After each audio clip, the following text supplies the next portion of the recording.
10 अप्रैल 1980 को जपजी साहिब पर पंच परवान पंच प्रधान पर सत्संग होगा। पंच परवान पंच प्रधान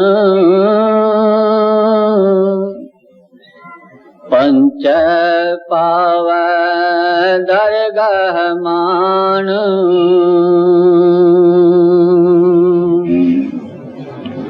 पंच परवान पंच प्रधान पंच पाव दरगाह मान। राधा स्वामी। इससे पहले 15 पौड़ियों का जप साहब का सत्संग हो चुका है। आज पौड़ी 16वां। 8, 9, 10 और 11 पौड़ी, उसमें गुरु नानक साहब जी महाराज ने सुनने का जिक्र किया है 4 पौड़ियों में, कि शब्द को सुनो और नाम को सुनो और क्या होता है, उस सुनने वालों की महिमा क्या है और सुनने से क्या होता है। उसके बाद में 12, 13, 14 और 15 पौड़ी में जो लोग शब्द में रंगे हुए हैं, यानी जिनके अंदर शब्द प्रगट है, जिनके अंदर शब्द सहज स्वभाव खुला हुआ है, यानी उनको भजन में बैठने की जरूरत नहीं है, कुछ करने की जरूरत नहीं है, शब्द उनके अंदर प्रगट हो गया है और हर वक्त 24 घंटा अखंडित शब्द उनके अंदर चालू है। ऐसे को गुरु नानक साहब जी महाराज कहते हैं मनने। तो 4 पौड़ी मनने की है, यानी जो आदमी शब्द में रत गया है, रंग गया है, बगैर किसी कोशिश के उसके अंदर शब्द की धुन झंकार हर वक्त बज रही है, नाम हर वक्त बज रहा है, उसको कहते हैं मन्ने, यानी मन्ने की गत कही न जाए। कहते हैं ऐसे आदमी की गति, पोजीशन, मंजिल हम जिक्र नहीं कर सकते। बहुत बड़ी महिमा है, वो परमात्मा रूप हो जाता है। इस वास्ते कहते हैं उसकी गति कौन बयान करेगा। तो 4 पौड़ियां मनने की है। अब 16वीं पौड़ी है 16वां, जिसमें है पंच परवान पंच प्रधान, यानी गुरु नानक साहब जी महाराज ने जप साहब के अंदर कई चीजें मुबहम रखी है, यानी खोल के नहीं कहा है। जैसे मन्ने की गत, तो मन्ने का माना कई आदमी अपने अपने ख्याल से, अक्ल से, बुद्धि से, इल्म से करते हैं, लेकिन जो नाम में रंगे हुए हैं संत जन, वो यही कहते हैं कि भाई ये वो इंसान जिसने मालिक की भक्ति की है, नाम कमाया है, उनका जिसका शब्द खुल गया है और सहज सहज उसका शब्द चालू है, उसको कहते हैं ये आदमी मन्ने, यानी ऐसे की गति कहते हैं नहीं कही जा सकती। इस तरह से अभी पंच परवान का मतलब ये है कि पंच शब्द गुरु नानक साहब जी महाराज ने अपने वाणी के अंदर नाम और शब्द का ही उपदेश दिया है। उनकी वाणी का जो खास खास बात है, तत्व वस्तु है, वो है नाम और शब्द, जो कि एक चीज है। दूसरा है उनका सत्संग, तीसरा है उनका सतगुरु। सत्संग में आके इंसान को परमात्मा की तरफ तवज्जो जाती है, उसके हृदय में परमात्मा का ख्याल आता है, तब उनके हृदय में चाहना होती है कि परमात्मा को कैसे मिलूं, तो सतगुरु के सिवाय कोई नहीं मिल सकता। वाणी पहले पहले कहती है, एको सतगुर प्रसाद, एको सतनाम करता पुरख निर्भव निर्वैर अकाल मूर्त अजूनी संभव गुर प्रसाद जप। कहते हैं ये गुरु के प्रसाद से मिलेगा, इनका भेद, इसका राज, इनका रहस्य ये गुरु के प्रसाद से मिलेगा। गुरु देता है और मुफ्त में देता है, नहीं तो इस आदमी को वो मार्ग मिल ही नहीं सकता। तो सत्संग, सतगुरु, सतनाम, नाम को कई अल्फाज गुरु नानक साहब जी महाराज ने ग्रंथ साहब में दिए हैं।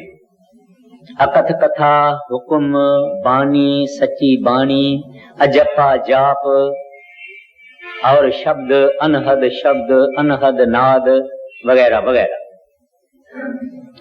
तो कहते हैं कि संत मत के अनुसार पंच परवान, पंच प्रधान, यानी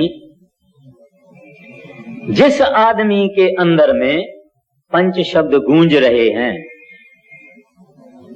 कहते हैं ये आदमी परवान है, मकबूल है परमात्मा की दरगाह में, परमात्मा के मंदिर में, परमात्मा के सचखंड में।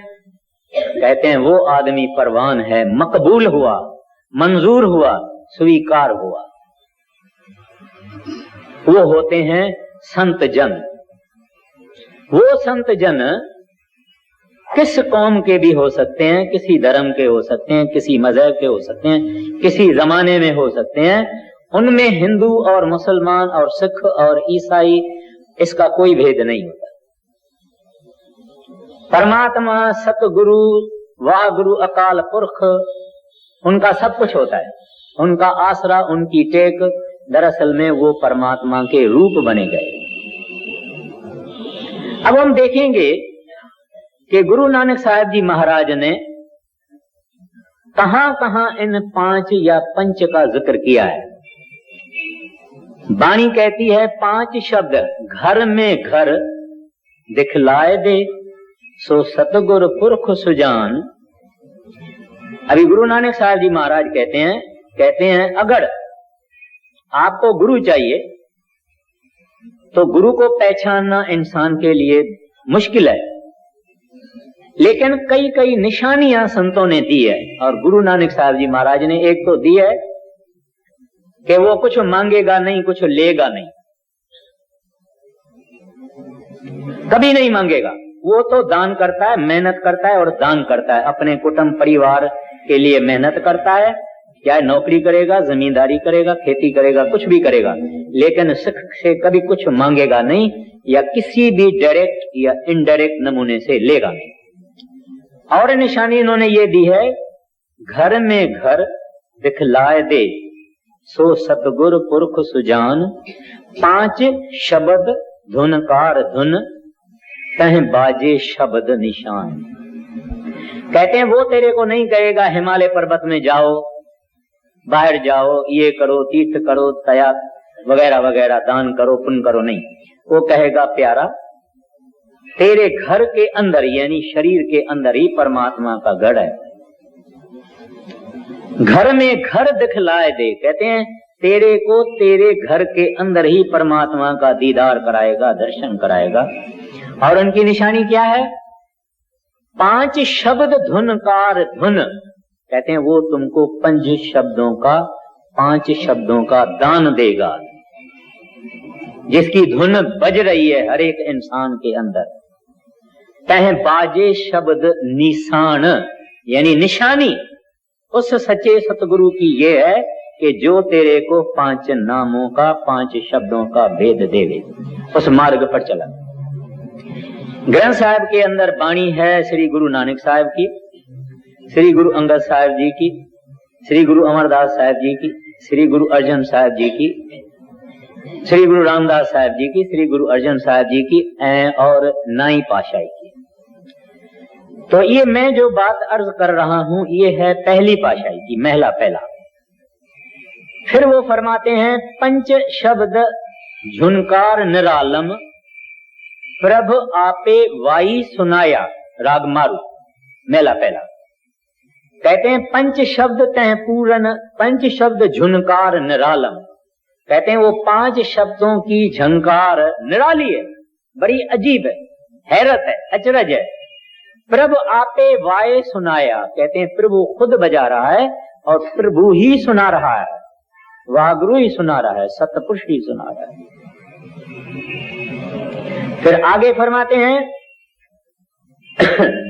ए भवजल शब्द गुरु तरिए, ये संसार का जो भव सागर है, कहते हैं इसे तर कौन सकता है, who can cross this ocean of existence. कहते हैं ये भवजल शब्द गुरु तरिए, कहते हैं शब्द का गुरु, उसके मदद से तू तैर सकता है, पार हो सकता है।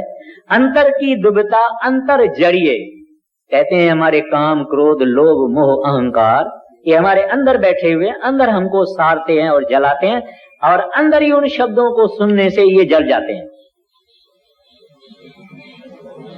फिर फरमाते हैं सब सखियां पंचय मिले गुरमुख निज घर वास। सब सखियां पंचय मिले गुरमुख निज घर वास, शब्द खोज ए घर लहे नानक ताका दास। क्या फरमाते हैं, कहते हैं सब सखियां, जितने संत महात्मा फकीर हैं सच्चे, ये सखियां हैं आपस में।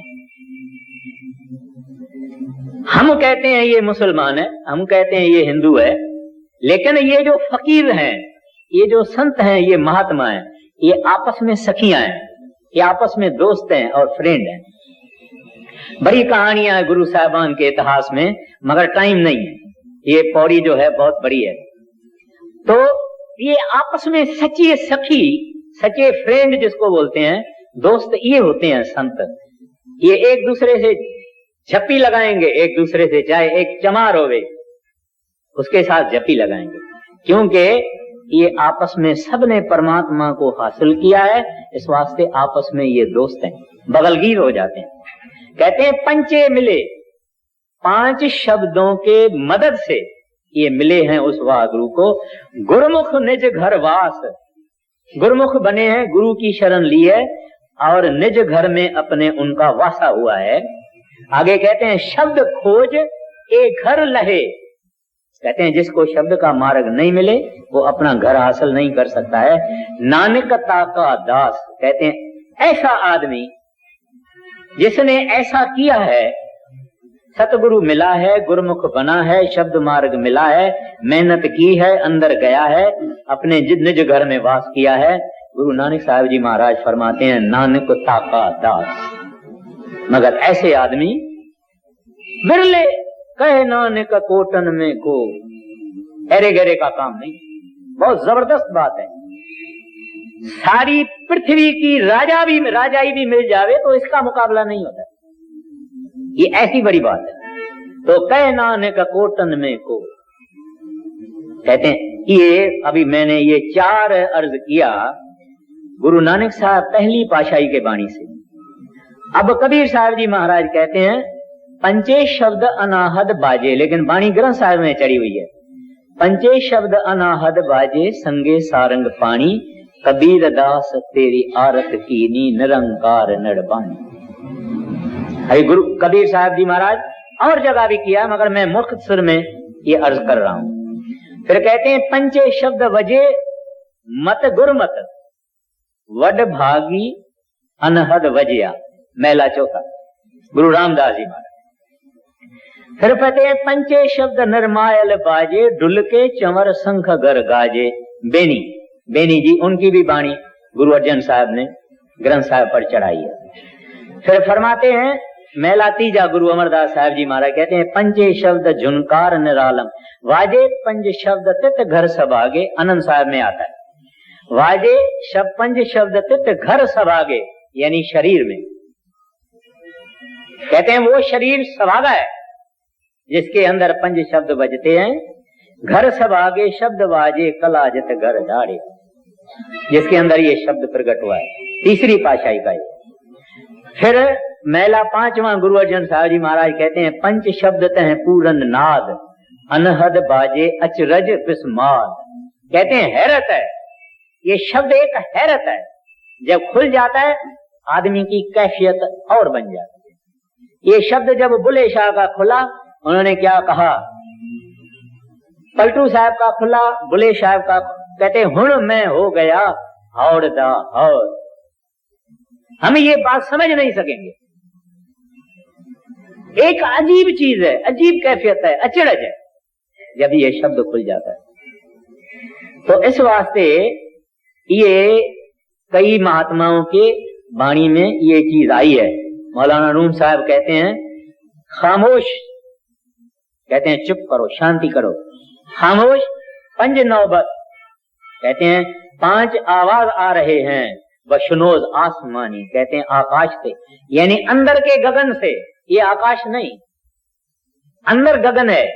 जब अभ्यासी भजन करता है, आहिस्ता आहिस्ता अंदर अंधेरा आता है, और अंधेरा वो बढ़ता जाता है, बहुत गहरा हो जाता है।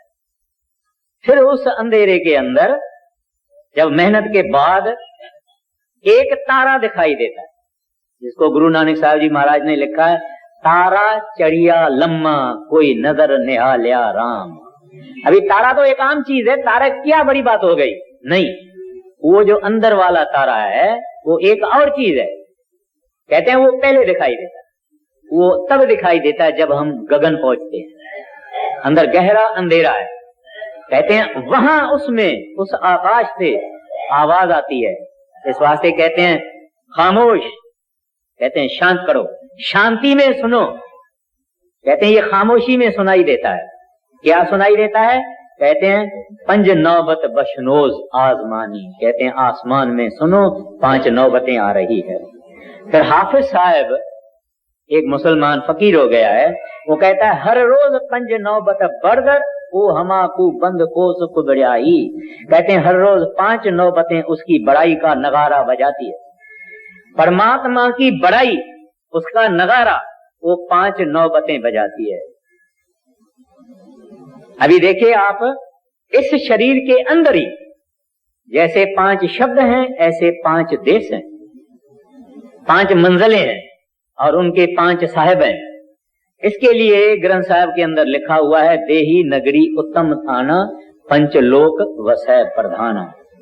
कहते हैं ये उत्तम थाव है, ये शरीर हड्ड और मांस का चमड़ा नहीं है, या इंद्रियों का भोग भोगने की चीज नहीं है, ये परमेश्वर का वास है। हर मंदिर ए शरीर है, ज्ञान रतन प्रगट होए, यहाँ ज्ञान का मतलब शब्द है। कहते हैं इसके अंदर ज्ञान रूपी शब्द रूपी रतन प्रगट होता है। ये शरीर बड़ी कीमती चीज है, लेकिन अफसोस और अरमान है कि हम इसको गंवा रहे हैं। तो कहते हैं देही नगरी उत्तम थाना, जिस विश्व पंचलोक बसै प्रधान। कहते हैं पंचलोक इसके अंदर बसते। तो ये वाणी जो कहती है, ये कहती है पंच परवान पंच प्रधान पंचय पावे दरगह मान। कहते हैं ऐसा ही पंचों को जिसने हासिल किया है, वो परमात्मा की दरगाह में इज्जत से आता है। उधर खुशियां होती है कि ये मातलोक से, काम क्रोध लोभ मोह अहंकार से बच के, माया के चक्कर से बच के, इंद्रियों के भोगों से बच के, रजो तमो सतो 3 गुणों से बच के वीर है। धन इसकी माता है, धन इसकी पिता है, जो इन सब चीजों से पार होके इस हमारे यहाँ दरगाह में यानी सचखंड में आ गया है। तो कहते हैं उस दरगाह में, रब की दरगाह में, जिनने 5 को हासिल किया है, उसकी मरहबा होती है, इज्जत होती है, और पत से वो वहां जाते हैं। हाँ जी। पंच परवान पंच परधान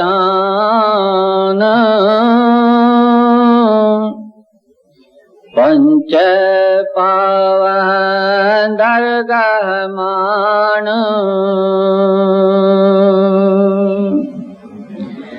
पंच सो है दराजान, पंचा का गुरु एक त्यान। अभी ये पौड़ी 16 है, उससे जो 15वीं पौड़ी थी उसकी आखिरी कड़ी क्या है? ऐसा नाम निरंजन होए जेको मन जाने मन कोय। जिसका मतलब है कि जिस इंसान ने अपने मन को काबू किया हुआ है, मन के ऊपर फतह हासिल किया, मन को कंट्रोल किया हुआ है, उसको ही पता लगेगा कि ये निरंजन कौन है और क्या है।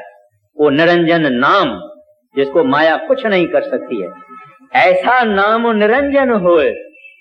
कहते हैं ऐसे आदमी को जिन्होंने मेहनत करके और मन को काबू में लाया है। और वो मन को काबू करना काम शब्द का है और किसी का नहीं। शब्द ही जब शब्द अंदर खुलता है, काम क्रोध लोभ मोह अहंकार खत्म हो जाते हैं, होमे खत्म हो जाते हैं। इस वास्ते मीराबाई ने अपनी वाणी में कहा है, जन्म जन्म का सोया मनवा, सतगुर शब्द सुन जागा। कहते हैं हमको जन्मों जन्मों की नींद है, उस शब्द को सुन के हमारा मन जाग उठा। आप बोलेंगे भाई हमारा मन नहीं जागा हुआ है। नहीं, हमारा मन जागा हुआ है माया के तरफ, इस तरफ सोया हुआ है। माया के तरफ हम बड़े जागृत हैं, बड़ा हिसाब करते हैं, इधर से इतना फायदा मिलेगा, ये फायदा मिलेगा, इस आदमी से बात करने का कोई फायदा नहीं है, हमारे को कोई फल नहीं मिलता है, इसको छोड़ दो, फिर उससे बात करो, उससे कुछ काम बनेगा, कुछ मिलेगा भी। ये सब हम उस तरफ हम बड़े खबरदार हैं, होशियार हैं और जागते हैं, मगर जो सच्ची चीज है उसके तरफ हम सोए हुए हैं।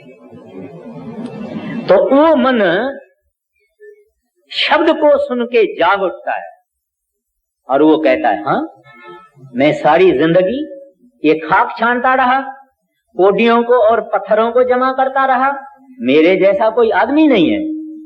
मनमुग मुग्ध बूझे नाई। गुरु नानक साहब जी महाराज कहते हैं ये इंसान मनमुख है, मुग्ध है, बुद्धू है, अकल नहीं है सच कि हम सारी जिंदगी अपनी खराब कर देते हैं मगर असल चीज को हासिल नहीं करते हैं। तो फर्क कहते हैं कि उस 5 शब्दों की कमाई से जो कि इंसान के मुक्ति का जरिया है, निर्वाण का जरिया है, सचखंड जाने का जरिया है, ऐसा आदमी मालिक के दरबार में पहुंचता है और उसकी बड़ी मान और उसकी बड़ी इज्जत होती है, जिसको कहते हैं परवान हो गया, खत्म। उसके बाद कहते हैं, हाँ जी फिर कहिए, पंच सोह दर्रा जान, पंचा का गुरु एक त्यान।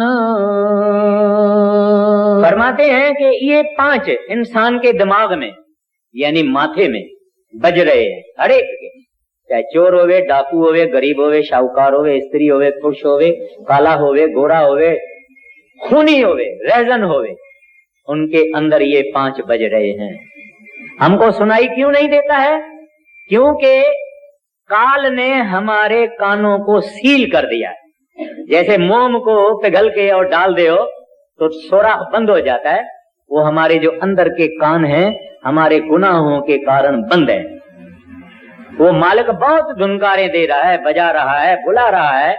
तुलसी साहब कहते हैं, आ रही धुर से सदा तेरे बुलाने के लिए, मगर हम सुनते नहीं क्योंकि वो कान हमारे बंद है, गुनाहों की जो मैल है उसके कारण बंद है, इस वास्ते हम वो शब्द सुनते नहीं। तो यहाँ गुरु नानक साहब जी महाराज तक कहते हैं कि ये 5 इंसान के दिमाग के अंदर बज रहे हैं और ये ही 5 मालिक के दरवाजे पर यानी दरगाह में, सचखंड में उसकी शोभा है, उसका अचरज है, उसकी हैरत है, उसकी खूबसूरती है, उसकी रौनक है। ये 5 शब्द आगे चल के इसका जिक्र आएगा। कहते हैं जो इनको सुनेगा ये 5 देशों को आहिस्ता आहिस्ता आहिस्ता पार करके जाएगा। लेकिन कुंजी इसकी कौन सी है इस शब्द को सुनने की? मालिक को पहुंचने की कुंजी क्या है? वाणी कहती है पंचा का गुर एक ध्यान। स्वामी जी महाराज भी कहते हैं तू बैठ अकेला ध्यान धर तो मिले निशानी शब्द की। अभी यहाँ ध्यान की ये माना नहीं है कि सतगुरु के स्वरूप का ध्यान करना, नहीं।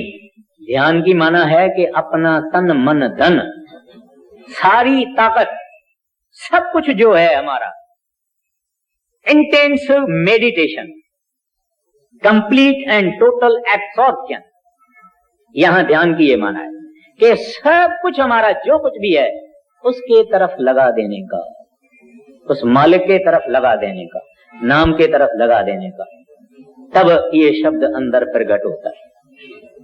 जब तक हमारे हृदय में ये दुनिया की चीजें और सामान्य हैं, तब हमारा काम आहिस्ता आहिस्ता थोड़ा थोड़ा थोड़ा थोड़ा चलेगा। कभी सुनेंगे कभी नहीं सुनेंगे, थोड़ा, वो भी जो थोड़ा है वो दूर से सुनाई देता है। जैसे कि इधर से कोई 50 मील दूर एक घंटा बजता है, ऐसा आवाज सुनाई देता है, ऐसा सुनाई देता है। उसमें कोई खेच नहीं है, कोई कशिश नहीं है, वो पुल नहीं करेगा, वो मैग्नेट मकनातीस की तरह से हमारी आत्मा को खींचेगा नहीं।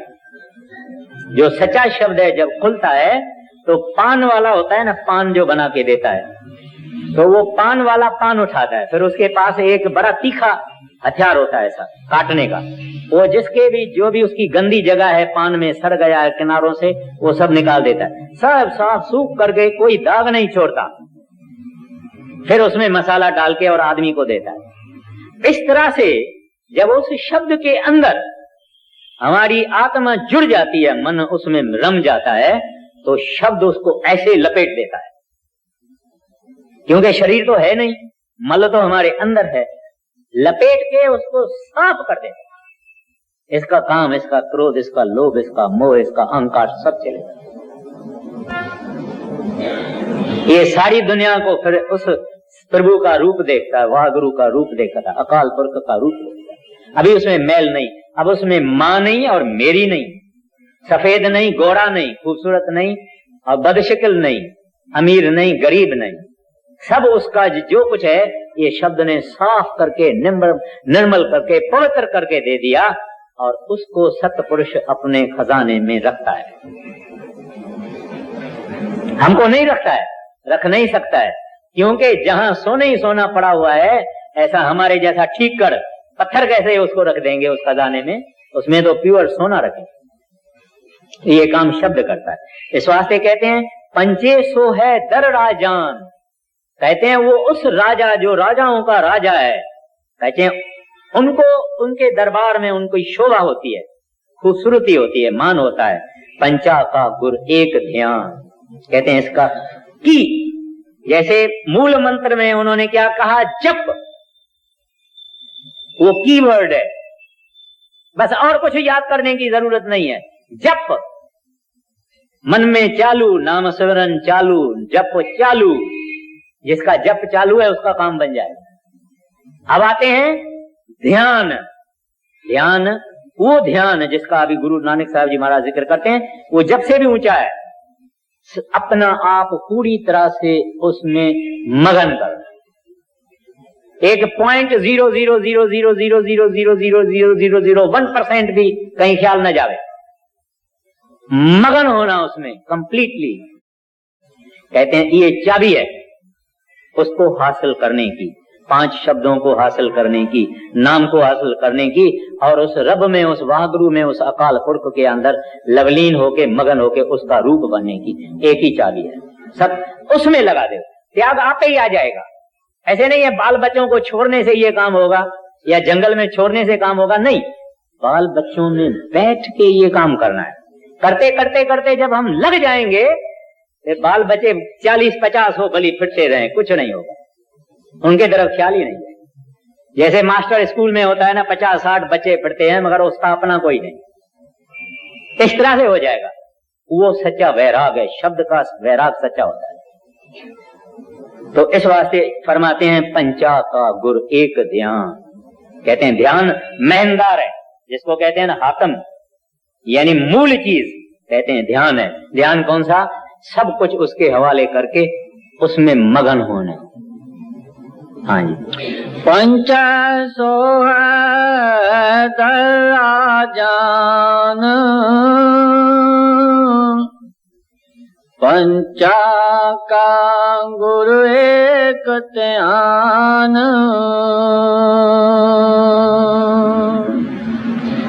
जेको कह कर विचार,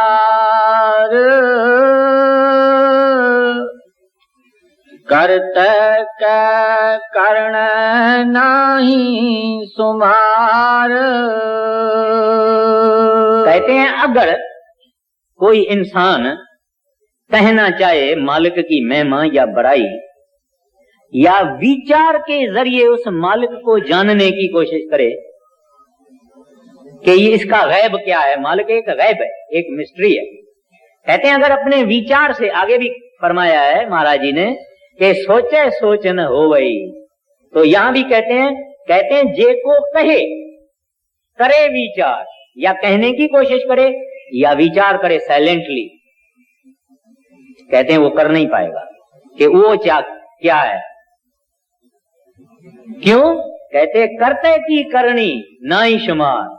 कहते हैं उसकी इतनी कारोबार है, इतनी उसकी कुदरत है, आगे जिक्र आएगा। कहते हैं जो उसका शुमार नहीं है, जिसका हिसाब नहीं है, उस वो आदमी जो है वो थक जाएगा, कर नहीं सकता। आगे जेको कह कर विचार, करते का करण नहीं सुमार।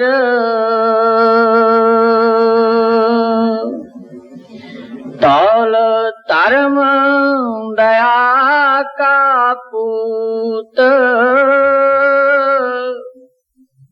संतोख ताप रख्या जिन सूत। अब आम तरह से खासकर हिंदू धर्म में ये कहते हैं कि ये धरती जो है, इस धरती कहां पर खड़ी है। कहते हैं एक सफेद बैल है, उसके सींगों के ऊपर धरती खड़ी है। तो गुरु नानक साहब जी महाराज अपने शब्द के अंदर कई कुछ बड़े खूबसूरत मधुर और अजीब चीजें फरमाते हैं। कहते हैं धोल धर्म दया का पूत। फरमाते हैं कि ये दुनिया जो है, कहा जाता है कि धोल के ऊपर खड़ी है। कहते हैं, आगे फरमाएंगे, कहते हैं ये धोल वो धोल नहीं है, वो बैल नहीं है जिसका जिक्र है, जिसके ऊपर खड़ी है। कहते हैं ये बैल वो है धर्म। अभी धर्म क्या है? कहते हैं वो दया का पूत है। दया के रहे कौन है? वो सतपुरुष दयालु, काल और रहमान, दयाल और काल, वो दयाल, उस दयाल की औलाद वो है धर्म, यानी शब्द। कहते हैं उसके ऊपर ये दुनिया, ये पृथ्वी खड़ी है, वो बैल के ऊपर नहीं खड़ी है। आगे फरमाते हैं बड़ी खूबसूरती से, कमाल की खूबसूरती से फरमाते हैं। कहते हैं धोल धर्म दया का पूत, संतोख थाप रक्षा जिन सूत। कहते हैं उसको धागा काय का बांधा हुआ है। कहते हैं संतोख का, संतोख पंजाबी वर्ड है, उसका हिंदी में संतोष कहते हैं। कहते हैं संतोष इसका धागा है जिसे उसको उसके ऊपर बांधा हुआ है। ये पृथ्वी नहीं मगर कई पृथ्वी। अभी हम जानते हैं रामायण में श्लोक मशहूर है गोसाई तुलसीदास का, दया धर्म का मूल है। कहते हैं धर्म का मूल दया है। अगर कोई आदमी में दया नहीं होवे, गरीब के ऊपर, मिस्कीन के ऊपर, दुखी के ऊपर, कष्ट में आया हुआ आदमी, उसके ऊपर अगर कोई दया नहीं करता है और कहे कि मैं धर्मी आदमी हूं, मैं धर्मिष्ठ हूं, मैं धर्म में मानता हूं, बिल्कुल गलत है।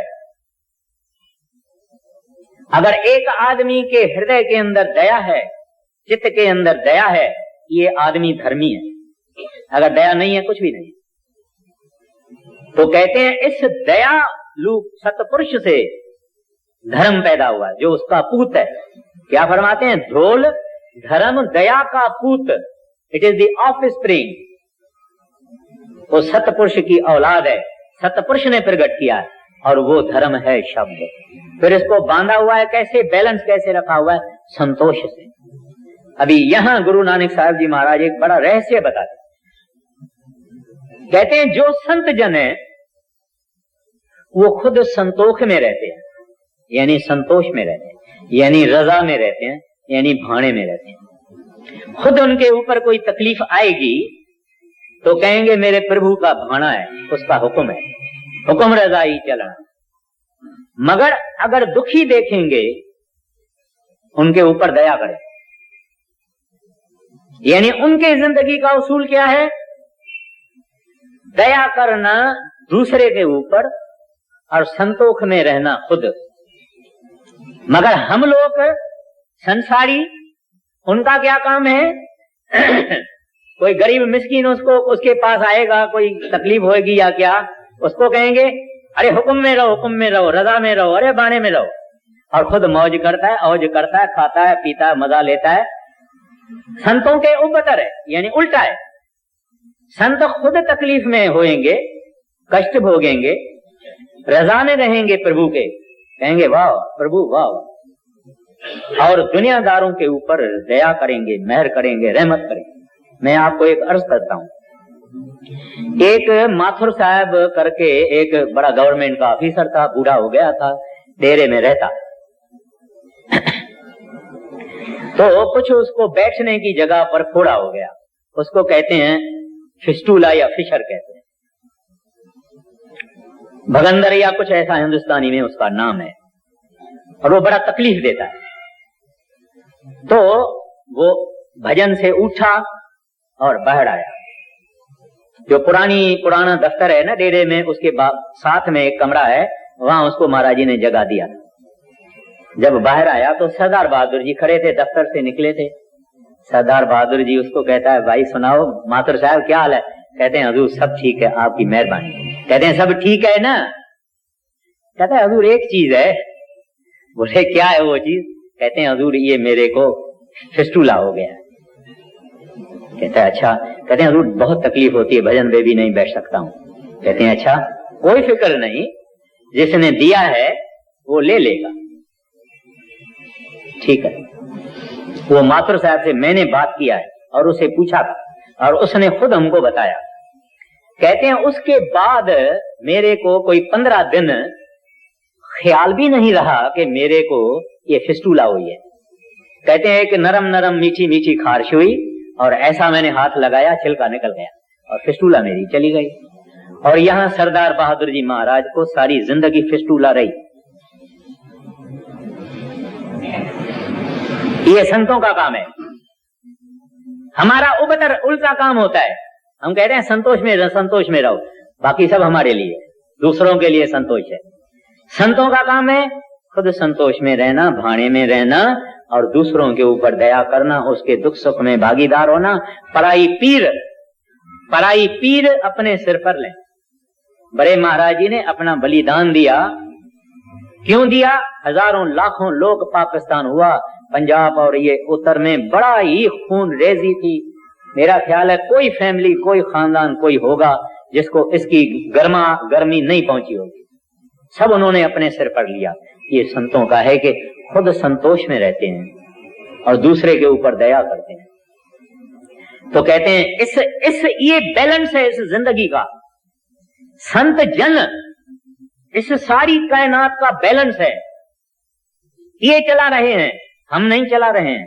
हमारे अंदर तो 5 अग्नि चालू है, काम की, क्रोध की, लोभ की, मोह की, अहंकार की। क्या क्या आप सब अखबार में पढ़ते हैं, क्या क्या हो रहा है दुनिया में। तो कहते हैं इस वास्ते कि संतोष रूपी सूत से उन्होंने बांधा हुआ है उस धर्म को जो दया का पूत है। और वो ढोल क्या है? शब्द है और धर्म है। ढोल और शब्द और धर्म। सच्चा धर्म इंसान का क्या है? ये नहीं हिंदू होना, मुसलमान होना, क्रिस्तान होना, ये धर्म नहीं है। धर्म तो है कि प्रभु के कानून के अंदर चलना। हृदय के अंदर दया रखना, लोगों की सेवा करना, मांगना नहीं देना, ये दयालु का काम। जिसके अंदर में दया है, समझो परमात्मा एक न दूसरे दिन उसको जरूर मिलेगा, क्योंकि दया के बगैर भगवान आता ही नहीं। भगवान खुद दया का सागर है। He is ocean of mercy and compassion. खुद दया का सागर प्रभु है, वागड़ू है, और अगर हम दयालु नहीं है उसके दरगाह में हम कदम रख नहीं सकते। हाँ जी। धौल धर्म दया का पूत, संतोख थाप रखया जिन सूत, जेको बुझे होवे सचियार, तवले ऊपर केता पार,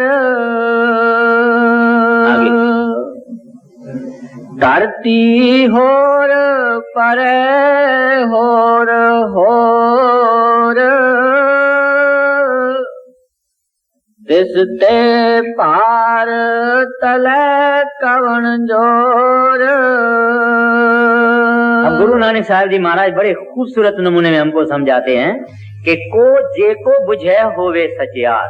कहते हैं कोई भी आदमी विचारवान होवे तो उसको ये सच मालूम होएगा कि धौले ऊपर केता भार। कहते हैं जो कहते हैं बैल के ऊपर सारी धरती खड़ी है, कहते हैं धरती का कितना भार होएगा।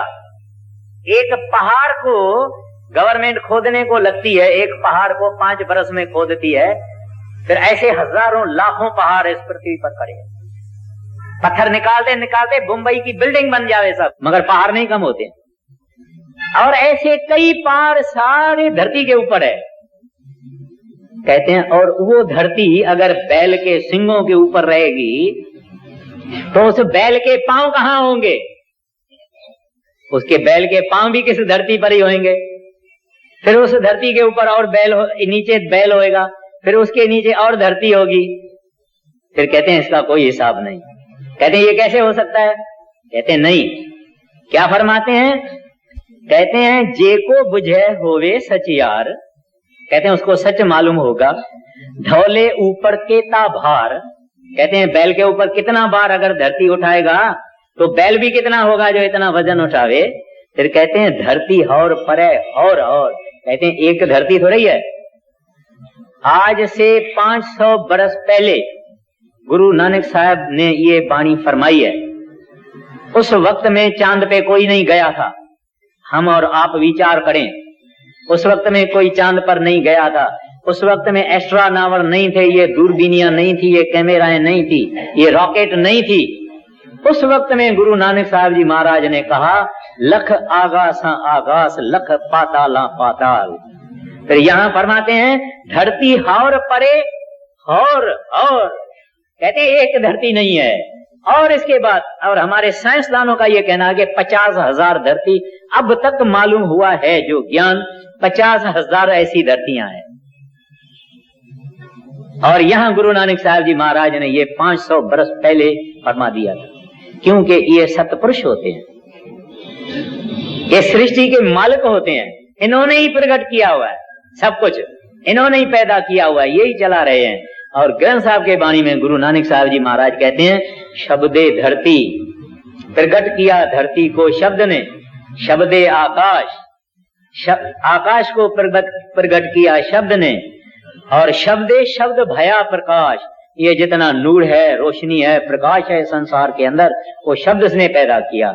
अगर आप आम मीठा खाते हैं तो इस शब्द के कारण है। आज हीरे के अंदर जो चमक आप देखते हैं ये शब्द के कारण है। फलों के अंदर जो मिठास है ये शब्द के कारण है। फूलों के अंदर जो खुशबू है ये शब्द के कारण है। जो कुछ है इस शब्द का ज़हूर है। इस शब्द के स्वरूप संत सतगुरु होते हैं। या इंसान के दिमाग में ये बात नहीं आएगी। तो इस वास्ते कहते हैं तिसते भार तले कौन जोड़। कहते हैं फिर उस बैल के नीचे कौन पकड़ के बैठा है, उस बैल को कौन खड़ा करके बैठा है, इसका जवाब ही नहीं है। तो कहते हैं ऐसी तो कई धरतियां हैं, तो इस वास्ते कहते हैं कि ये धर्म जो कि वो दयालु पुरुष सतपुरुष की औलाद है, यानी उधर से पैदा हुआ है, यानी शब्द, वो शब्द की सूक्ष्म धारा इस सारी सृष्टि को पकड़ के खड़ी है, नियम से चलाती है, नियम से गर्मी, नियम से सर्दी, एक डिसिप्लिन के अंदर ये सारी जितनी सिस्टम है, कायनात है, वो शब्द और नाम चला रहा है। हाँ जी। धरती होर पर होर होर, तिसते पार तले कवण जोर, जिया जात रंगा के नाव, सबना लिखिया बुढ़ी कलाम, एहो लेखा लिख जान कोए, लेखा लिखिया कीता होए। हमको कहते हैं, फरमाते हैं, कहते हैं जीव, कहते हैं इस संसार के अंदर कितने जीव हैं, कितनी उसकी जातियां यानी क्लासेस हैं, और कितने उसके रंग हैं, और कितने उसके नाम हैं। बत्ती जलती है जब गर्मी होती है, कितने जीव उसके इर्द गिर्द उड़ते हैं, गिर जाते हैं। जंगलों में जाइए, सुबह को देखिए क्या, रात को देखिए क्या, पहाड़ों में जाइए क्या, और समुद्र किनारे जाइए क्या, आकाश में जाइए क्या, ठंडी में एक चीज, गर्मी में नदी किनारे जाइए पंछी कितने हैं, समुद्र किनारे जाइए पंछी कितने हैं। कहते हैं भाई कितनी कुछ कायनात है, जीव जात रंगा के नाव, कितने रंग हैं, एक एक पंछी, एक एक पतंग, उसके कितने रंग हैं। फिर आगे फरमाते हैं सबना लिखिया उड़ी कलाम, कहते हैं इस एक एक जीव के मुकद्दर में, किस्मत में उस मालिक ने उसका हिसाब लिखा है, उसकी तवारीख लिखी हुई है। ये कब पैदा हुआ, कैसा हुआ, क्या जन्म लिया, क्या रूप लिया, कैसे जाता है, सब लिखा हुआ है। कितना एक छोटा पतंग होता है, ये जो चूंटी होती है, इस चूंटी के अंदर भी आत्मा है। वही आत्मा जब हाथी के अंदर आ जाती है तो हाथी जितनी बन जाती है, जब चूंटी है तो चूंटी जितनी बन जाती है। अभी ये परमात्मा के गुण गुरु नानक साहब जी महाराज और कितनी खूबसूरती से हमारे सामने पेश करते हैं। कहते हैं सबना लिखा उड़ी कलाम, कहते हैं उस हुक्म के जरिए, उस शब्द के जरिए उसने हर एक इंसान के अंदर उनकी किस्मत और उनकी तवारीख लिख दी है, उनका लेख लिखा हुआ है कि ये ऐसे होगा, ऐसे होगा, ऐसा किया, ऐसा किया, ऐसा किया। फिर कहते हैं ये लेखा लिख जाने कोई, कहते हैं ये लेख कौन जान सकता है? कोई कह सकता है कि ये फलाना आदमी जो है वो कब पैदा हुआ, कौन सी जूनियों से निकला है, कैसा है, कामी है, क्रोधी है, लोभी है, इसके हृदय में क्या है, कोई कुछ नहीं कहता। कहता है कौन जाने, ये लेखा लिख जाने कोई, कौन इसका हिसाब करेगा। लेखा लिखिया केता होए, कहते हैं और लिखना भी कोई चाहे तो कितने चौपड़ी चाहिए, कितने पुस्तक चाहिए, कितने भंडार चाहिए कागजों के, नहीं हो सकता। कहते हैं क्योंकि वो बेशुमार है, अलख है, लख नहीं सकता उसका। इस वास्ते कहते हैं जो कुछ वो मालिक है इंसान जान नहीं सकता है। आगे एह लेखा लिख जान कोए, लेखा लिखिया केता होए, केता ताण सवाल हरूप, केती दात जाने कौन कूत। अभी गुरु नानक साहब जी महाराज क्या फरमाते हैं, कितना सुंदर। कहते हैं कितनी ताकत मेरे प्रभु की है, मेरे प्यारे की है। केता ताण, कहते हैं कितनी उसकी शक्ति है और ताकत है और पावर है। केता ताण सुहाल्य रूप है, और कहते हैं कितना सुंदर है, कितना खूबसूरत है, कितना मनोहर है वो प्रभु। फिर आगे फरमाते हैं केते दात जाने कौन कूत, कहते हैं उसका, उसकी दात उनका हिसाब कौन कर सकता है। शिवाजी महाराज ने एक दफा किला बना रहा था, फोर्ट बन रहा था, और गुरु रामदास उनके पास में खड़ा था। तो शिवाजी महाराज के हृदय में ख्याल में आया कि देखो कितने मजदूर मैंने काम पर लगाए हुए हैं, हजारों मजदूर काम पर लगे हुए हैं। उसके मन में ख्याल आया मैं इनको रोटी, मेरे कारण, मेरे बवजह इनको रोटी मिलती है, खाना मिलता है, रोजगार मिलता है, रोजी मिलती है। तो रामदास जी उनके गुरु थे, महान आत्मा थे। उन्होंने कहा शिवाजी वो पत्थर उठा ले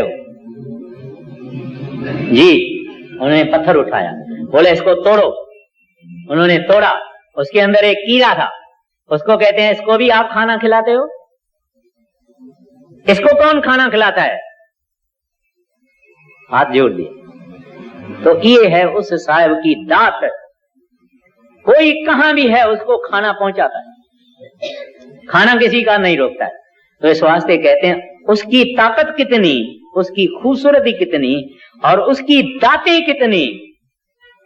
एक आंख आदमी की, दो आंखें चली जावे, उससे पूछो उसके लिए ये दुनिया क्या है, उसको पता नहीं। आप बोलो ये बला फलाना फूल ऐसा लाल है और पीला है और उसमें ब्लू है और उसमें वायोलेट है, वो बेचारा कुछ नहीं समझ कि लाल और क्या होता है और पीला क्या होता है। माँ के जन्म से ही अंधा पैदा हुआ, उसको लाल पीले और सफेद और हरे और का कोई पता नहीं। हमने कभी शुक्र किया है दाता इतनी रोशनी दी है, इतना नूर दिया है, इतना सुख दिया है, सब बख्शा है, पांव बख्शे हैं, हाथ बख्शे हैं, दौड़ते हैं, खाते हैं, पीते हैं, कितना आनंद है। कभी हमने जाके अपनी रूम में, अपने कमरे में हमने कभी रोया है? हे प्रभु, हे वागुरु, मैं तुम्हारा शुक्राना कितना अदा करूं, अब कैसे अदा करूं? कह सकते हैं हमने कभी कहा है? यहां देखो संतों का क्या काम है, कहते हैं मेरा वाह गुरु, मेरा सतगुरु। अभी खुद वो सतगुरु मालिक रूप है, कहते हैं मेरा मालिक, कहते हैं कितनी उसकी ताकत है, कितना उसका बल है, कितना सुंदर है, कितना मनोहर है, और उसकी दातें कहते हैं बेहिसाब है। कौन उसकी माप कर सकता है? कौन कह सकता है कि ये 1000 फुट है कि लाख फुट है कि कितनी है? बिल्कुल कोई, या इतने टन है, इतने लीटर है, इतने क्विंटल है, कहते हैं बेहिसाब है और बेशुमार है। मालिक की इतनी महिमा गुरु नानक साहब जी महाराज गाते हैं, क्योंकि उन्होंने देखा, उन्होंने गाया, उन्होंने पाया, हमने कुछ भी नहीं किया। आगे क्या फरमाते हैं? केता ताण सवाल रूप,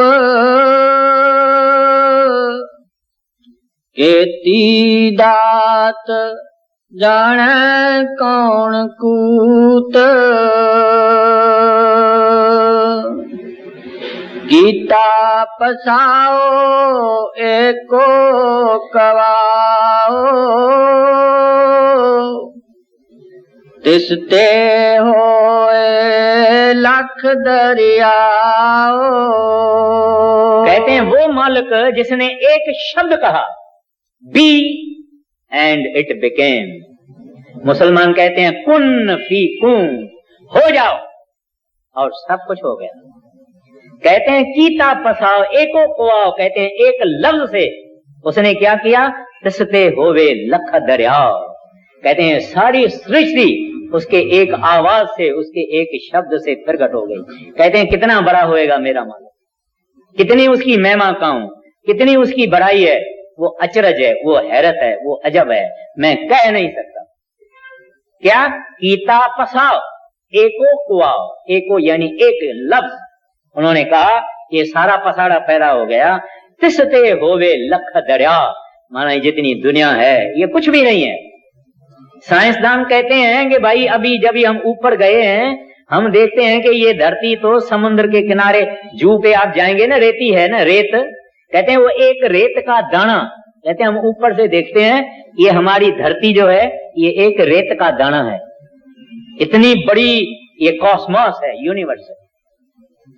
कहते हैं ऐसी करोड़ें हैं, और उस मेरे मालिक ने एक लफ्ज मुंह निकाला और सारा पसारा पैदा हो गया। तिसते होवे लख दरिया, सब सारी रचना उस प्रभु ने पैदा की। आगे कीता पसाओ एको कवाओ, तिसते होए लख दरियाओ कुदरत कवण कहा विचार वारे आनंद जावा एक बार। कहते हैं उस साहब की कुदरत का मैं क्या जिक्र करूं, क्या मैं विचार करूं, क्या मैं बयान करूं। कहते हैं मैं कह नहीं सकता। कुदरत कौन कहां विचार वार्यान जावा एको बार। कहते हैं एक बार नहीं, अनंत वारी उसके ऊपर मैं कुर्बान जाता हूं, बलहार जाता हूं। वार वार उसके ऊपर मैं कुर्बान और बलहार हूं, जिसने इतनी कुदरत, ऐसी कुदरत प्रकट की है, पैदा की है, बनाया है। आगे फरमाते हैं कुदरत कवण कहा विचार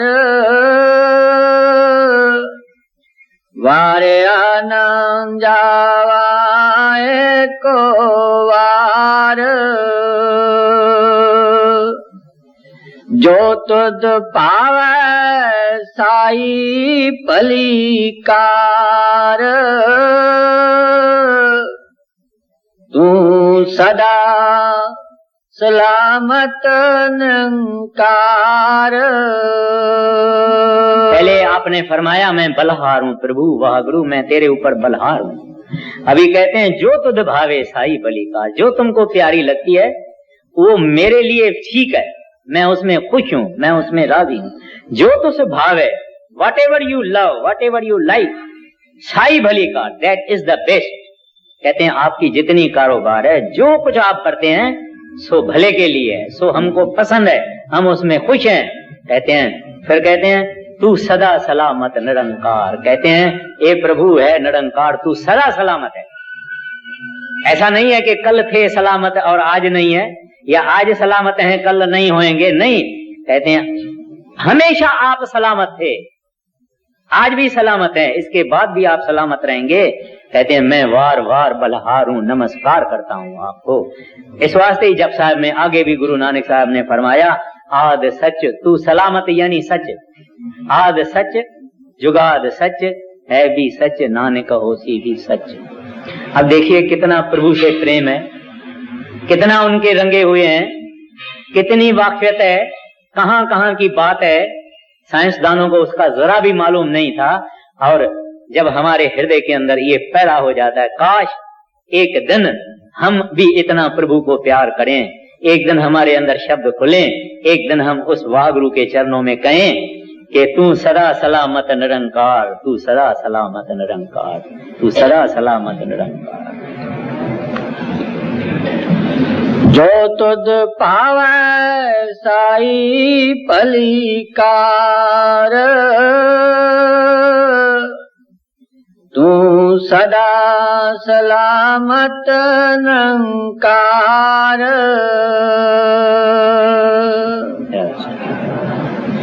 अब ये सिलसिला, ये सत्संग का जप साहब का चालू है। हर गुरुवार को यानी बृहस्पतिवार को, थर्सडे को 8:30 बजे सत्संग होता रहेगा। राधा।